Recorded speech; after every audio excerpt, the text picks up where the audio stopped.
नमस्कार, आप देख रहे हैं 4 PM। मैं हूं आपके साथ सिमरन। महाराष्ट्र लोकसभा चुनाव के पहले चरण के मतदान से ठीक पहले महाराष्ट्र की राजनीति में बड़ा ट्विस्ट सामने आया है, जहां शिवसेना नेता ने सीएम शिंदे के बेटे श्रीकांत शिंदे के श्रीकांत फाउंडेशन पर बड़ा आरोप लगाते हुए वित्तीय लेन देन की जांच करने की मांग की है। बता दें कि शिवसेना नेता संजय राउत ने पीएम मोदी को खत लिखकर श्रीकांत शिंदे फाउंडेशन के संदिग्ध वित्तीय लेन देन की जांच की मांग की है। आपको बता दें कि श्रीकांत शिंदे महाराष्ट्र के मुख्यमंत्री एकनाथ शिंदे के बेटे हैं और ठाणे के नितिन सतपुते से ठाणे चैरिटी कमीशन से शिकायत की है। एक सार्वजनिक charity trust Shrikant Shinde foundation के वित्तीय मामलों की गहन जांच करे, जिसको लेकर संजय राउत ने प्रधानमंत्री मोदी को पत्र लिखकर कहा है कि श्रीकांत शिंदे फाउंडेशन के जरिए मतदाताओं को नकद मदद की जाती है और कई भव्य मनोरंजन कार्यक्रम भी आयोजित किए जाते हैं, जिनकी लागत करोड़ों में होती है। वहीं हाल ही में चंदा दो धंधा लो का मामला देश में काफी सुर्खियों में रहा है। ये गंभीर है और संजय राउत ने पत्र में मांग की है कि तुरंत मामला दर्ज किया जाए और लगभग 500 से 600 करोड़ की जांच तुरंत ईडी सीबीआई को सौंपी जाए और अपराधियों को गिरफ्तार किया जाए। संजय राउत ने लिखा, पिछले 10 वर्षों से आप देश में भ्रष्टाचार और काले धन के लेन देन को खत्म करने के लिए अथक प्रयास कर रहे हैं। यही आश्वासन आपने 2024 के लोकसभा चुनाव में भी जनता को दिया था। उस संदर्भ में मैं आपके ध्यान में महाराष्ट्र में एक व्यवसाय ला रहा हूं जो काले धन को सफेद करता है और सामाजिक कार्यों के नाम पर आधिकारिक गतिविधियों के माध्यम से प्राप्त धन को सफेद धन में परिवर्तित करता है। आपको बता दें कि संजय राउत ने पत्र में लिखा है कि श्रीकांत शिंदे फाउंडेशन के सामाजिक कार्यों को लेकर इस समय काफी राजनीतिक हलचल है। एक जाने माने वकील नितिन सातपुते ने ठाणे चैरिटी कमीशन के पास एक शिकायत दर्ज कर फाउंडेशन के वित्तीय लेन देन की गहन जांच का आरोप लगाया है। हालांकि शिकायत दर्ज होने के 1 महीने बीत जाने के बाद भी ठाणे चैरिटी कमीशन ने इसे स्वीकार तक नहीं किया, जिसको देखते हुए ऐसा प्रतीत होता है कि चैरिटी कमिश्नर पर आधिकारिक दबाव के कारण वे सूचना के अधिकार सूचना के तहत भी जानकारी देने को तैयार नहीं है। वहीं महाराष्ट्र में समाज सेवा का एक लंबा इतिहास रहा है, जिसको लेकर कई सामाजिक कार्यकर्ताओं ने संस्थागत प्रयास किए हैं, यहाँ तक कि कई बार अपना बलिदान भी दिया है। इसीलिए यदि श्रीकांत शिंदे फाउंडेशन वास्तव में सामाजिक सांस्कृतिक कार्य कर रहा है तो इस पर आपत्ति करने का कोई कारण नहीं है। वही फाउंडेशन कई शैक्षिक, चिकित्सा, सामाजिक, धार्मिक और सांस्कृतिक पहल करने का दावा करता है, जो सभी बड़े पैमाने पर है। हालांकि ये काम सराहनीय है, लेकिन इस भव्य उपक्रमों पर खर्च किए गए सैकड़ों करोड़ रुपए के स्रोत की जांच की जानी चाहिए। वे परोपकारी कौन है जिन्होंने इस उद्देश्य के लिए सैकड़ों करोड़ रुपए का दान दिया, नागरिक ये जानने के पात्र हैं। महाराष्ट्र में एक नया खेल शुरू है, छोटा खेल है ये। भारतीय जनता पार्टी ने चंदा दो धंधा लो का 8,000 करोड़ का खेल किया। गोरख धंधा। हम आपको कुछ दे देंगे, उसके बदले में आप हमें कुछ दीजिए। और सुप्रीम कोर्ट ने यही चोरी पकड़ी है। क्विड प्रो क्यू, ये उनका वर्ड है। 8,000 कोटी का धन जमा किया बीजेपी ने इस माध्यम से। उसमें ऐसी बहुत सी कंपनियां थी जिनको टेंडर, ठेके, काम, बड़े बड़े काम दिया और उसके बदले में हजारों करोड़ का चंदा लिया। पीएम केयर फंड भी इस प्रकार से बना है। प्रधानमंत्री जी भ्रष्टाचार खत्म करने की बात करते हैं। प्रधानमंत्री जी व्यवहार में पारदर्शिता लाने की बात करते हैं। महाराष्ट्र में उनके जो साथी हैं बहुत ही पारदर्शक है।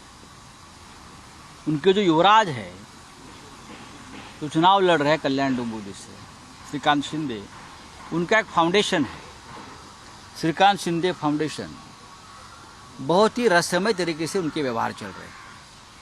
अब तक 500 करोड़ या 600 करोड़ तक पैसा की उगाही की है, रंगदारी की है।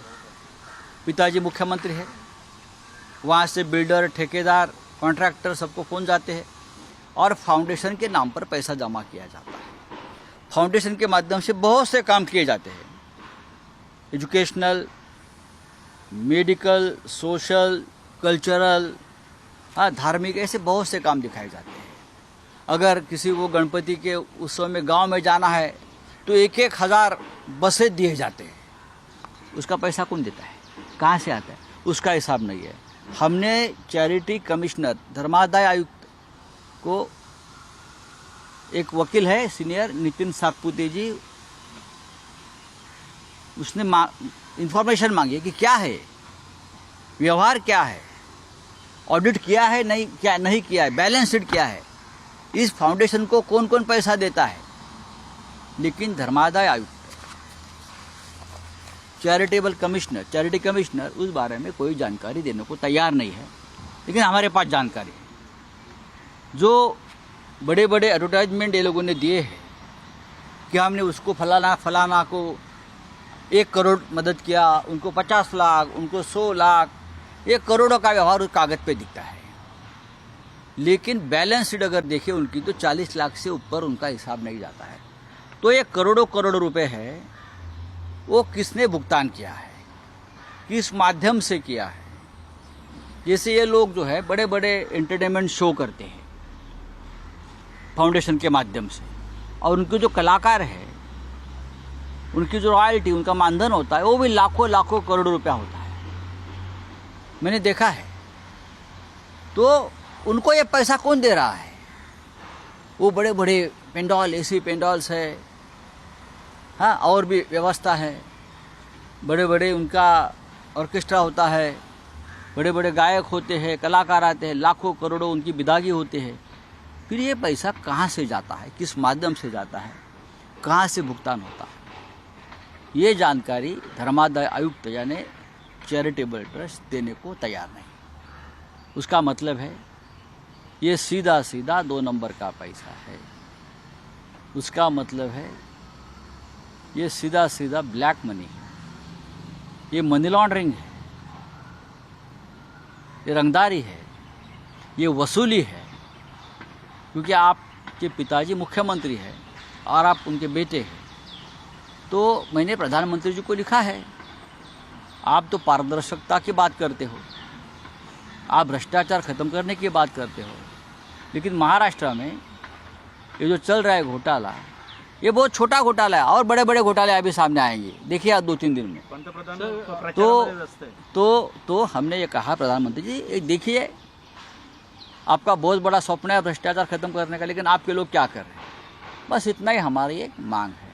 आपको बता दें कि संजय राउत के पीएम मोदी को लिखे गए पत्र को लेकर बीजेपी नेता किरीट सोमैया ने संजय राउत पर पलटवार करते हुए कहा कि संजय राउत जी भ्रष्टाचार के मुद्दे को घुमाने का प्रयास कर रहे हैं और वहां वो उनके निकटवर्ती स्वयं भ्रष्टाचार में लिप्त हैं और उनकी बेटी के खाते में खिचड़ी घोटाले के लाखों रुपए आए हैं। वहीं उनके भाई और उनके पार्टनर के खाते में भी करोड़ों रुपए आए हैं, इसका हिसाब उन्हें देना होगा। वहीं संजय राउत ने व्हाइट घोटाला किया है, दिल्ली में घोटाला हुआ है और केजरीवाल जी अंदर हैं। अब संजय जी को लग रहा है कि मेरा क्या होगा। वहीं महाराष्ट्र के मुख्यमंत्री एकनाथ शिंदे के बेटे और कल्याण से लोकसभा सांसद श्रीकांत शिंदे ने श्रीकांत शिंदे फाउंडेशन में कथित घोटाले को उजागर करने वाली पीएम नरेंद्र मोदी को लिखे शिवसेना नेता संजय राउत के पत्र पर प्रतिक्रिया व्यक्त की है। श्रीकांत शिंदे ने संजय राउत पर निशाना साधते हुए कहा कि पत्राचार घोटाले के आरोपी जो लोग पत्राचार घोटाले में जेल गए हैं वे अब दूसरों को पत्र लिख रहे हैं। इसके बाद उन्होंने कहा कि पत्र से पता चलता है कि उनका विश्वास पीएम मोदी में बढ़ गया है। वहीं उन्होंने कहा कि पीएम मोदी को संजय राउत के द्वारा लिखा गया पत्र हास्यास्पद है और क्या कुछ कहा उन्होंने, आप खुद सुनिए। मुझे लगता है ये बहुत ही हास्यास्पद है जिस तरीके से उन्होंने पत्र लिखा है। मुझे लगता है कि अभी पत्राचार के जो आरोपी है, जो पत्राचार के स्कैम में जेल में जाकर आए, वो अभी दूसरे को जो है पत्र लिखने का काम कर रहे हैं और उस पत्र में जो है फाउंडेशन के माध्यम से जो कुछ अच्छे काम हो रहे हैं वो अच्छे कामों का लेखा जोखा जो है उस सर देने का काम उन्होंने किया है। मैं उसके लिए उनका बहुत बहुत धन्यवाद अदा करता हूँ। और वो पत्र उन्होंने देश के यशस्वी प्रधानमंत्री नरेंद्र मोदी जी को लिखा है। इसके ऊपर से पता चलता है कि मोदी जी के ऊपर का विश्वास जो है उनका और जो है वो बड़ा है। जिन्होंने खिचड़ी में घोटाला किया, जो पत्राचार में जेल में जाके आए, खिचड़ी में जब घोटाला किया तभी खुद के रिलेटिव्स के फैमिली मेंबर्स के अकाउंट में पैसे आए, उसके लिए जो है इनकी इंक्वायरी चल रही है। मेरे को उनको पूछना है कि वो जो पैसे आए खिचड़ी घोटाला करके, उसमें से भी किसी बच्चे की स्कूल फीस दी है क्या, किसी बच्चे को मदद की है क्या, किसी पेशेंट को मदद की है क्या, इसका भी लेखा जोखा जो है मुझे लगता है कि उन्होंने इधर देना बहुत जरूरी है। और मैं अंत में इतना ही कहूँगा, जो पत्र के घर में रहते हैं वो दूसरे को जो है पत्र नहीं लिखा करते।